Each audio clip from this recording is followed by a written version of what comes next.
Hello and welcome to Talk Junkie. My name is Justin Perkins. This is part 2 of a two-parter. Maybe a three-parter. It depends on how this goes and where we're at. We're looking at formats for music. In the first part, we covered records, vinyl, 8-track, and tape. And we kind of got up to the early 90s. Tapes really came in that 80s era. You know, vinyl's still big in the 80s. 8-track's gone. In the early 90s, tapes really CDs really started replacing cassette tapes. So it's really a short run for cassettes. Vinyl's still hanging in there, nowhere near what it should be. But in 1988, CD passes vinyl sales.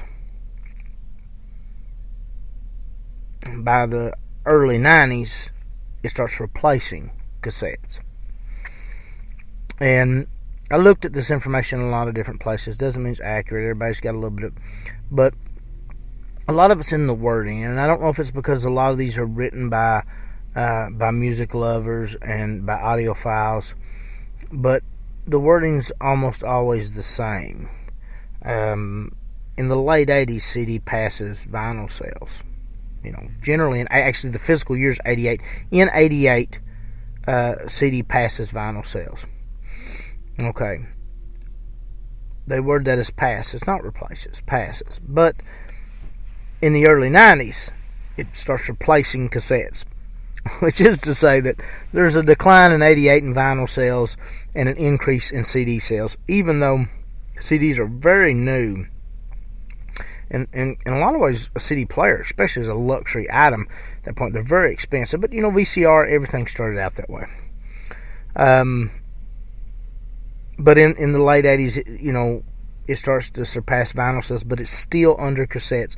Cassettes, and it's probably a price point thing, but cassettes are still price cheap enough, I'm assuming, by the late 80s to hold off the impending victor in CDs, but CDs do come in the early 90s. Now, I remember my first CD player. I'm not 100% sure on my first CD.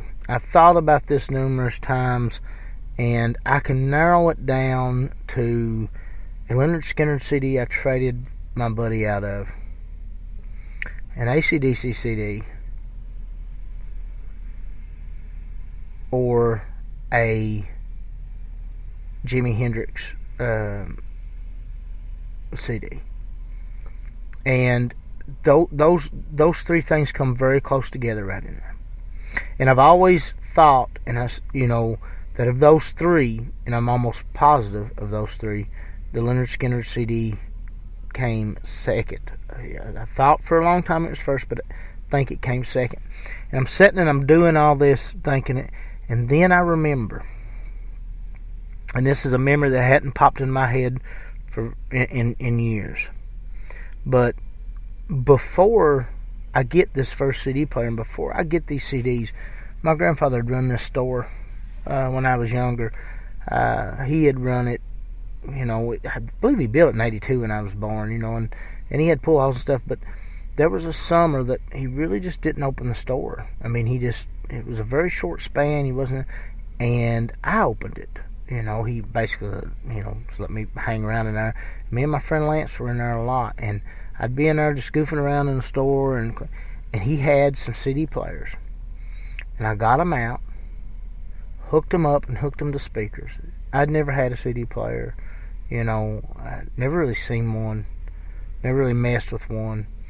And I found a Bob Seger CD in one of the CD players. He's probably return units or something of that he's got in a pallet. We listened to that Bob Seger CD all summer, basically, that summer. And, it's not something I'm huge on or really got into a lot at that time, was Bob Seger, but, and I held on to that CD, and even though it was just a little bit of time before I ended up with a CD player, I'm assuming that actually may have been my first CD. But That's just a little side story. CDs coming into the 90s, like I said, I'd loved cassette. And I hung in there with cassette. I never completely liked it. If I was out and it was 1999, I found a good cassette, I'd take it and bring it home. I had a cassette player, I had a big 4 model stereo. I loved it. I still use cassette to tape things and I was making kind of like mixtapes at that time. I was into a new style of music, and a lot of people weren't or hadn't heard it. And I heard a lot. I heard Slipknot for the first time on a mixtape that a buddy of mine had made for me. There's a lot of music I was experiencing for the first time on tape still coming into the mid to late 90s. But my love for music really skyrocketed in the 90s. And like I said, I never really lost my love for cassettes, but my love for CDs got huge. There's a lot of people that just, hindsight's 20/20, and now we know there's a sound difference, and there's this and there's that. But a lot of people just really want to knock CDs, and let me assure you, 99% of those people were not knocking CDs when CDs were the big medium. They were in love with CDs. CDs were so convenient. You kind of took a backward step in a very small way from record to cassette. With cassette, you had to listen, and I don't think this is a bad thing. You had to listen to an album from beginning to end on one side or the other. Or you could try to fast forward and rewind and stop at the beginning or something. That was hard. It's much easier. Getting to one particular song was hard with a cassette. With a record, somewhat easier to get to one particular song. But with a CD, there's no effort whatsoever. You could go pick any track and immediately go to that track. Now, with the first little portable CD players, the process sometimes, at least on one I have, is a little slow getting there. But on a large CD player or a boombox type CD player, it was easy. You just go straight to it. Cassette tapes had made stereos portable. You understand? Like radios were obviously portable. And, you could pack a little radio around. But then when you incorporate the tape into it, like you couldn't just pack a record player around, and like it was hard. It had to be sitting still. With the cassette, you had the boombox era of the 80s, late 80s and stuff like that, especially with hip-hop. But you could pack the actual playback device around. It was fairly portable.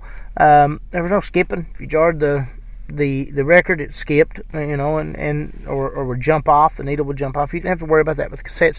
Coming into CDs, portability, was still there, but you also had the skip factor.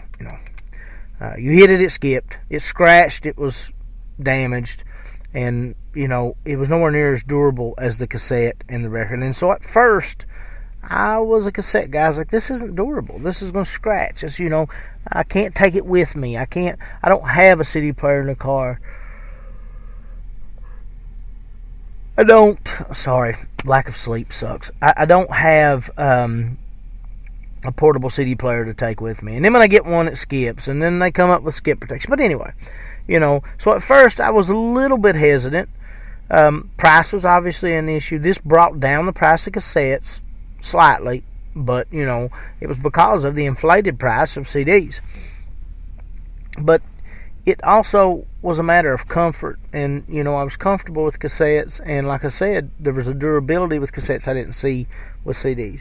But soon, I started to find that it was getting harder just because of the limited places I was able to find CDs, to find the bands that I liked on cassette. I could do it, but it took a little more looking because I had a limited area. Then, the magazine companies come out, 12 CDs for a penny. Once that hit, everybody was listening to CDs because they become, somewhat affordable because you were scamming CD companies, and they deserved it. Because they were scamming you in the long run. They were scamming somebody. But that allowed for me to purchase more, and it started becoming, because music was so prevalent in my life and so important to me. That's what I was asking for Christmases, for birthdays, was music. So I got to where I become in love with CDs. Artwork was more impressive on CDs. I can only imagine, being that, by this point I have very little really history with vinyl. Like I said, I've grown to appreciate vinyl now and kind of went back to it. And I had vinyl back then, but almost 99.9% of the vinyl I had come out of jukeboxes. So you've got a little paper sheath. Here's your record. I'm not getting the book. I'm not getting the full visual experience that the people who were big in the vinyl and had been in that vinyl generation got. I got that with cassette tapes and liked it. I really liked it. But the CD to me changed that. It's obviously it's just larger. The CD, the cover of the booklet, which becomes a CD cover, is larger and there's more room for art and it's brighter and it's you open it up, here's the lyrics and the pictures of the bands and things of that nature. CDs become our record for that generation, and it was just a more impressive visual presentation. That hurt cassette. And like I said, the ability to go to any one song anytime you wanted. If you wanted to listen to track 11, you could go straight to track 11. You did not have to listen to all of the second side of the tape to get. And again, that's not necessarily always a good thing. I was so used to putting in a cassette tape and listening from beginning to end side A, beginning to end side 2, And so when I would put in a CD, I would start track 1. That's what you do. And it was enjoyable. Like if I had it, I would know quickly whether I liked a band or not. And obviously there's bands you just like one song, and the cassette was kind of hard for that because I'd come across the band and I was like, okay, I like this one song. I don't like anything else they've done. Like, it just doesn't call to me. I may listen to it occasionally, but I'm not going to listen to it all the time. I got 2 options. Option 1, transfer it over to, a mixtape of stuff that's kind of like it, so that I can listen to just that one song, or just fast forward and look for it. But generally, it was either mixtape or nothing. Either mixtape or I didn't listen to that very often. With the CD, I started buying singles for the first time in my life, which I don't think was a good thing necessarily for me, because I was kind of disappointed in singles. But if it turned out to be somebody that you didn't like the other stuff they done, that was neat because you could get it cheap and what have you. But I was still listening beginning to end like I was with the tape format. Once I'd done that 100 times, then I had the ability to go seek out specific songs, and I really liked that. So the CD appealed in so many ways. The visual component, the ease of access, and it was new, and it felt new, and it felt revolutionary. And the 90s was about new. I can't, and I'm sure everybody feels that way about every generation, but I can attest to that because I was young in the 80s, and I liked pop music in the 80s, and I didn't like hair metal in the 80s, I didn't like hair metal in the 90s, and I don't like hair metal now. I just don't. I don't like Motley Crue. It's not my thing. I can't help it. I'm not down on anybody for liking it. It's just not my thing. But with the 90s, it just seemed like everything was different. It seemed like pop music was different. And, I'd kind of phased out of pop and got to where I really didn't have a whole lot of interest in pop. But it felt like pop music had changed and pop music was different and pop music was growing. And then it also felt like there were a lot of boy bands, which that started in the 80s, or I guess late 80s with New Kids on the Block. But I never did get involved with any of that. But then you have something, to me, Nirvana was so different. Stone Temple Pilots, very different. Smashing Pumpkins, very different. So you had this alternative and this grunge, Alice in Chains and Pearl Jam. Like, you had this shift in music that to me was very, very unique. And I'm not going to sit and be one of these people. Like, I know people that just, they can't acknowledge any other form of music other than what they listen to. And look, I do listen to grunge. I didn't listen to grunge as much at the time because, I was still a classic rock guy and moving into metal. But I appreciated it then, and now I've really grown to love it. Especially, like I said, like bands like Alice in Chains and stuff like that. But it was a very important move. And that, to me, kind of helped to open up the 90s to this shift in music. And I got to be careful to not make this just a whole episode on 90s music. But, what some people called nu metal came in. And I don't like the idea of even putting this music together. System of a Down, Rage Against the Machine, Deftones, Korn, you can mention Limp Bizkit, none of those bands even remotely sound alike. They should in no way be in the same genre, but somehow they got put there. But there's never been anything like Rage, really, before Rage. Like MC5, people will say stuff like MC5. MC5's great, but they're not like Rage. Like, Rage is just different. Korn is different, The first Korn album does sound kind of like a Helmet album mixed with maybe a little something else, but it's different. The first Deftones album to the second Deftones album, very different music. I mean, nobody in the world sounds like System of a Down before System of a Down, in my opinion. There may be something out there I didn't hear. But the 90s becomes very experimental, very new. There's new music popping up everywhere, and the CD is there for that. And I'd mentioned at the end of the last episode, by 1999, the record industry reported $40 billion in music sales. This is before iTunes and buying your music on iTunes. So this is including CD, cassette, vinyl. Well, we know that by 88, CDs passed vinyl sales. By the early 90s, it's replacing cassette. So by 99, of that $40 billion in sales, the majority of that is going to CD. And the record industry is, I'm sure, elated. I don't know if concerts, and there's no way they are. That would have to be extensively bigger than that. But, the music industry is at its height. And to my understanding, that is its largest point ever. It's obviously done nothing but go down since then, and it had been working its way up till then. So, at 1999, you're looking at the height of the music industry at $40 billion in sales. Which, of course, you've got CD, which, to that point, the most accessible, most portable, easiest access, and most popular format that they've had. You've got MTV and TRL are huge, and they're really helping record sales. Radio is still viable. It still means something. It's still helping push album sales.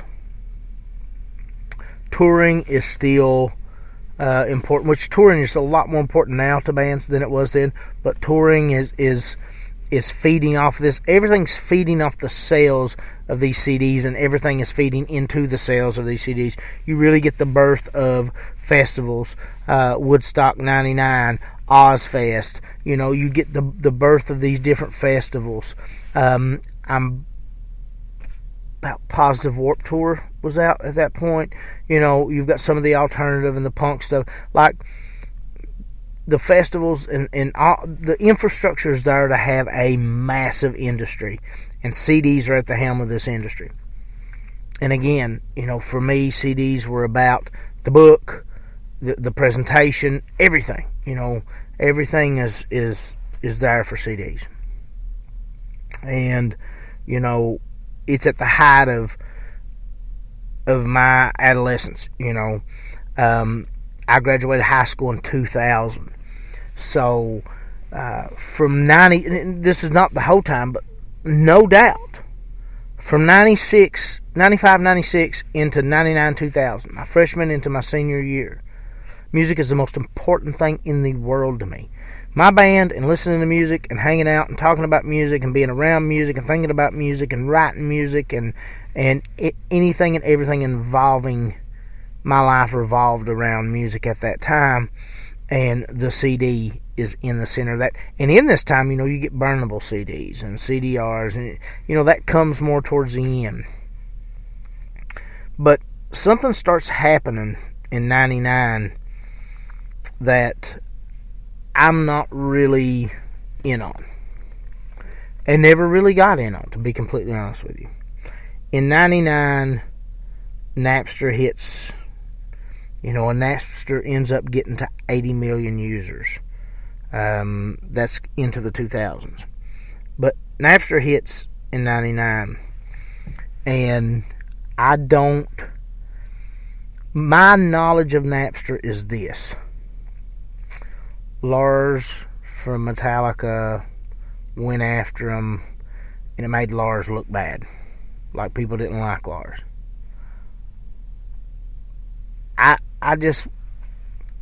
There was no physical medium there. I thought when it first come out, we're talking about like an internet radio. Like I lived in East. I didn't like radio. I liked going to Louisville. I liked the LRS and the Fox. I liked going there and listening to those radio stations because they played the music I was into. But I didn't like local music. And even though like when I was in Louisville, it was cool to hear my music on the radio, which was never going to happen. It's cool to hear these local bands on the radio there, which wasn't going to happen very often here. Those bands were never going to get on the radio here, but it was hard to even get your band on the radio here, if not for something like Trev and Bubba's show, or eventually years after this, Killer Niece, a local DJ. There was no way to get your local music on the air or to hear anything that even remotely was like rock at that time. So I didn't get into it. And, I really didn't get into it.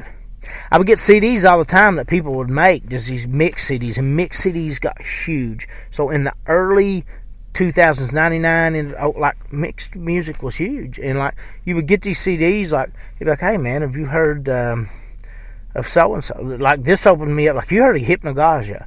Like this is the band that my brother introduced me to in the early 90s. I want to say it was before 05. I really believe it was before. It was off LimeWire. I know where he got it from.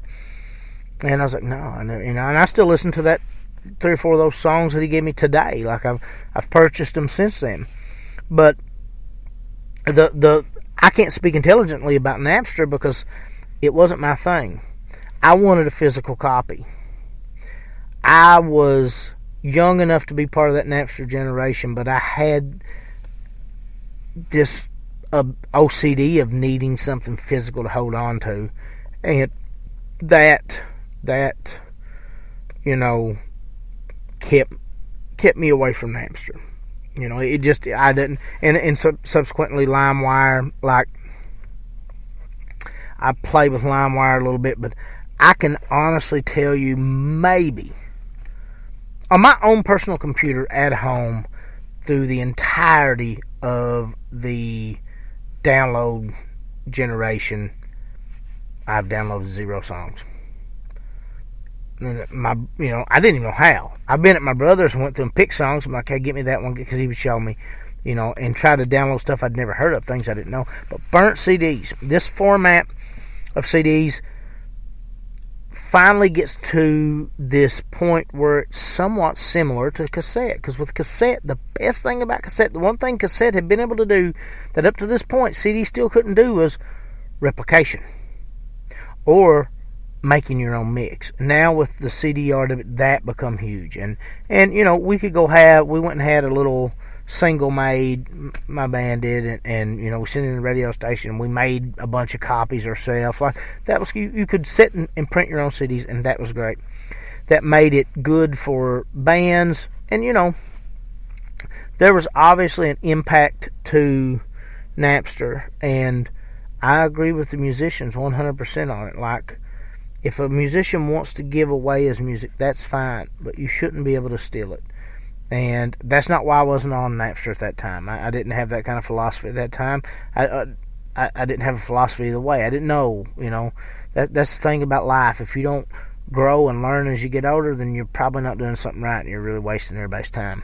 But as I grew and got older and realized, hey, I don't want to steal their music. So I never got into Napster. Now around 05,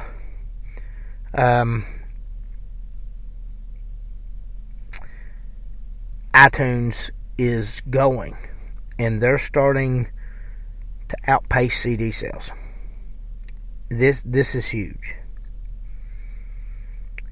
By 2018, this is just 2 years ago, Best Buy had started phasing out CDs. But in 05, iTunes starts outpacing CDs. And there's a reason for the digital revolution. I wasn't an early adopter. I don't know what first iTunes was like. I don't know what the first iPods were like. I held on to CDs up until easily probably 6 years ago.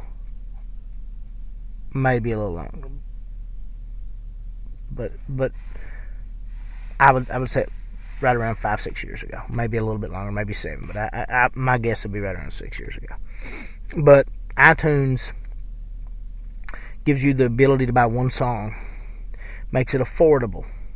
I mean, like, people don't look at it that way, but it makes it affordable. You can go and you can buy one song. Okay. That hurts album sales. That hurts the artist.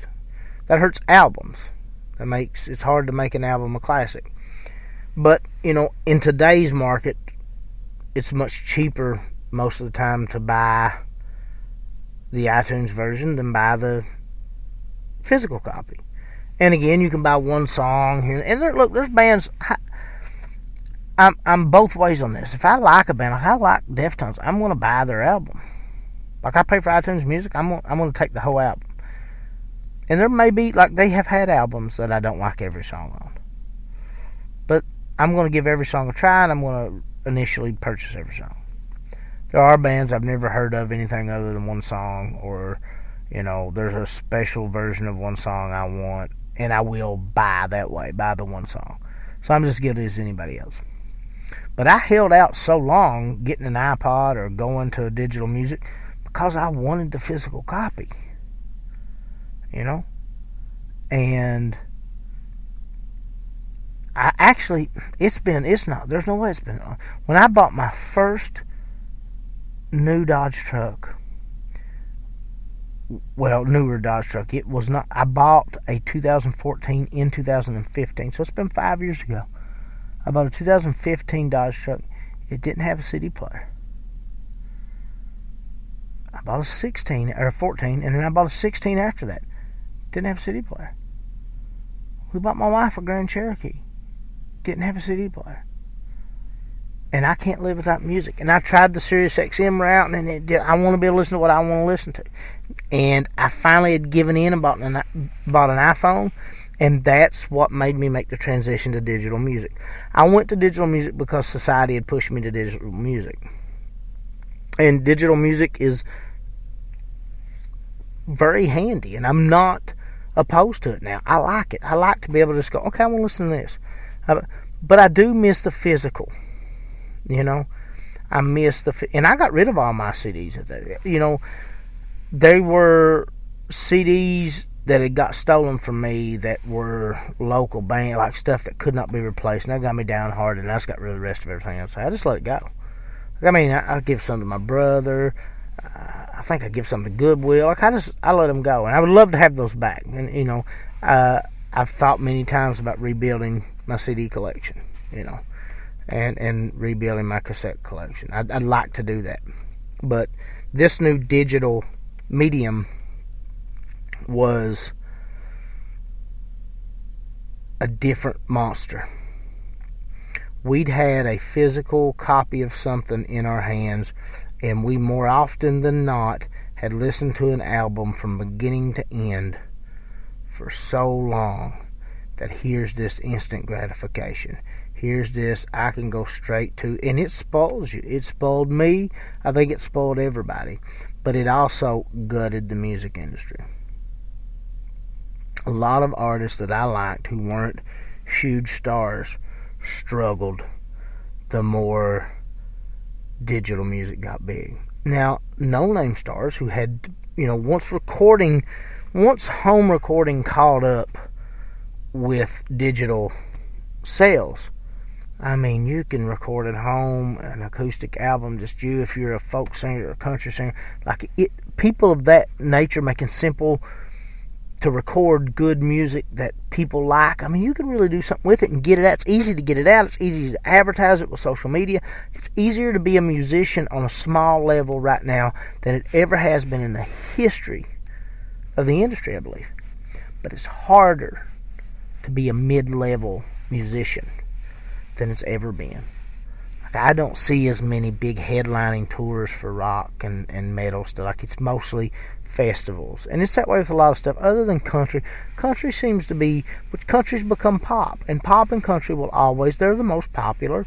They'll always have that ability to, if country ever went back to being real country, it would have a little bit harder time. There's artists like Tyler Childers and Sturgill Simpson, and others that are doing very well right now. Well, I mean, especially Simpson is doing very well right now. Even though I believe he's more of a rock and roll guy, just with a country voice. He's definitely not pop. He's definitely not pop country. He's definitely not pop music. He's just real good music, and he's able to be. And some people like that will shine through all the time, But on the same hand, Beyonce can probably tour anytime Beyonce wants to tour, So it's a different world. Whereas, in the late 90s, like, you could catch a lot of shows, a lot of bands, a lot of tours going, and it doesn't seem to be as prevalent now. And that's because, they were able to stage a lot of those tours based off record sales, based off of CD sales, and in the 80s based off of cassette and record sales, and used the tour to generate more sales for the album. Now it's vice versa. You're trying to use the album to get big enough to where you can tour, because bands are making their money touring. The record company's still making money, period, everything they do, just not as much as they were, but they're still making money. They're still stealing from artists, but, artists are having to depend much more on touring, and this started out of that little seed that was Napster in 99. And people's need for instant gratification. And it's affected me. Like I said, how many thousands of songs are on my iPhone? I don't own an actual iPod. I never have. I don't really know a lot about them. Like I said, I'm not a digital person, but that's where all my music is right now. It's on my iPod, besides the few physical copies I have at the house. Or it's on my iPhone. And, it wasn't a change I wanted to make. It wasn't something I was comfortable with doing, but it was. So, music formats. Now again, I'm wanting to put together a panel and to sit down and discuss these and what we like about each. Discussions are so much better in groups, and these podcasts will reflect that. It's just hard to get people going, so, got to get some people motivated to sit down and do this. But, from the rise of records and vinyl, like I said, vinyl is still up there in the late into this past decade, which has just been about a month ago. Into vinyl is out of CD, which is dead. I mean, it's dying. It's being phased out. Tape, which is dead and gone. Like, I mean, there's some tape collectors. Henry Rollins is a huge tape collector. There's some. I don't know any 8-track collectors. I know they're out there, but of vinyl, 8-track, tape, and CD, vinyl's the only thing hanging in there. Digital's pretty well replaced everything else, and a lot of new bands are putting out bundles. You buy our vinyl, you get a free digital copy, things of that nature, and that's keeping vinyl alive. They've opened up plants back up to produce vinyl. They hadn't produced vinyl in a long time, so of all these formats, vinyl has that staying power, has that ability to be there, and it's pretty cool. It's cool that it's still there, and digital is going to be the wave of the future. I don't ever see there being, I do remember some guys, and it may not have been very prevalent. These guys were, really intelligent, really sharp guys that had, and you would see it, I guess it's kind of prevalent because I've seen aftermarket stereos with ports to plug in memory sticks and flash cards, full of music. So that format was there, or may even still be there to some degree, but it's nowhere near as prevalent as downloads and iTunes and things of that nature, Google Music. Those things have surpassed the physical format, and I don't see there ever being another great physical format. But send me a message, send me an email at authorjperk@gmail.com, or on the YouTube page, which nobody's going to. Share this YouTube page and get it out. I'm not getting a ton of views, but I'm getting a ton of questions. I don't understand that. I'm actually making a video later to kind of clarify something to some people. I'm not showing any views, but I'm getting so many questions about those videos. But I'll cover that in the video. Or anywhere you can find, wherever you're finding this at, trace it back somewhere and send me a message. What's your favorite type of format, music format, things of that nature? If there's anything you think I got wrong, or which, when you don't think there's anybody listening, ask them to point out what you did wrong, and people will find you. But, again, my favorite format, when it's all said and done, is probably cassette and CD, just because of the emotional attachment. Probably more so CD, looking back. And that's not the popular view, I know, but that's me. Digital will never be my favorite form, even though it's the easiest and most sensible and most productive for me. It will never be, and I don't think it will be for many people. But next thing we're going to do in this vein, it may not be the actually next podcast, but the next thing we're going to do in the vein of this is we're going to look at YouTube, MTV, and radio, and how they kind of affect me. I'm a big music guy, and I like to think about these things, and then maybe this gets somebody else thinking, and they want to discuss this with me. But a couple things. Red Spotted Newt, READ, Red Spotted Newt, new bookstore in Hazard, Kentucky. I want to say it opens this Thursday, and I have been on the road and back and forth and out of state in different places, and downstate into Lexington and stuff, and I've not been able to look. I know it's going to be open by February 1st, but I believe it opens this Thursday or next Thursday. I don't know. It's going to be open by February 1st. Next time you listen to one of these, I will have the exact date for you.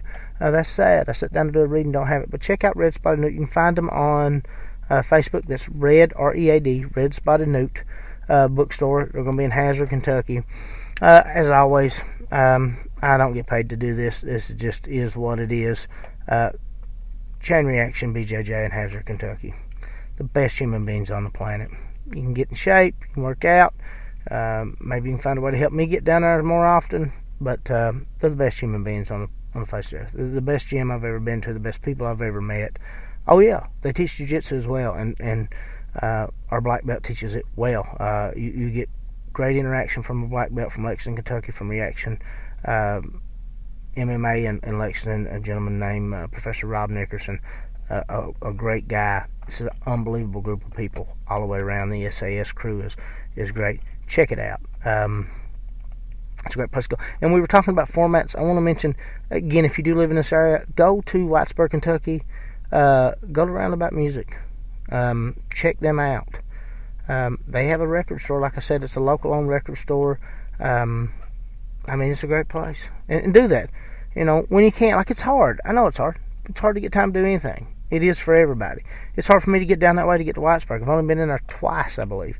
But when you get a chance, go check it out. Check out your local music stores.